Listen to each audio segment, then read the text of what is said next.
Hello friends, welcome back to my channel. তো আজকের এই ভিডিওতে আমি আপনাদের জানাবো যে হিন্দু ধর্মে লক্ষ্মী পুজোয় কেন তুলসী পাতা ব্যবহার করা হয় না। তো চলুন দেরি না করে শুরু করা যাক।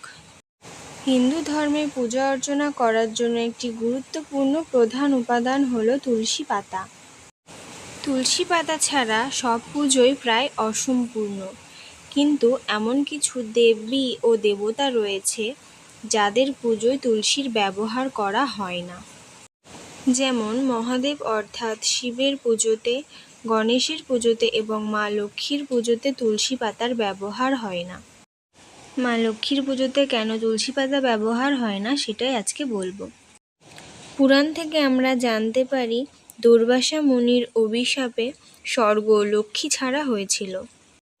ভগবান বিষ্ণুর আদেশে দেবগণ ও অসুরগণ সমুদ্র মন্থন শুরু করল, আর এই সমুদ্র মন্থন থেকে উঠে এলেন মা লক্ষ্মী। তারপর মা লক্ষ্মীর সাথে শ্রীহরির বিবাহ সম্পন্ন হলো।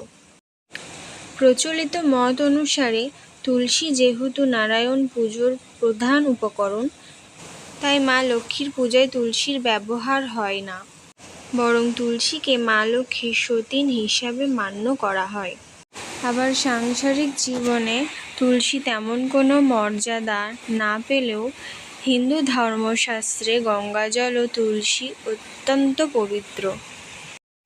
পুরাণ থেকে জানা যায় শ্রী বিষ্ণু দেবী তুলসীর অভিশাপে 4 গ্রাম শিলায় পরিণত হয়েছিল, অর্থাৎ পাথরে পরিণত হয়েছিল। তখন শ্রীবিষ্ণুর স্থান হয়েছিল তুলসী গাছের নিচে।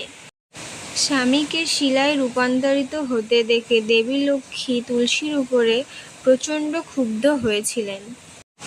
এই কারণেই হিন্দু ধর্মে মা লক্ষ্মীর পুজোয় তুলসী পাতার ব্যবহার হয় না। এটি হলো ভক্তদের কাছে প্রচলিত একটি মত। তো ভিউয়ার্স, ভিডিওটি ভালো লেগে থাকলে অবশ্যই একটি লাইক ও কমেন্ট করে পাশে থাকবেন।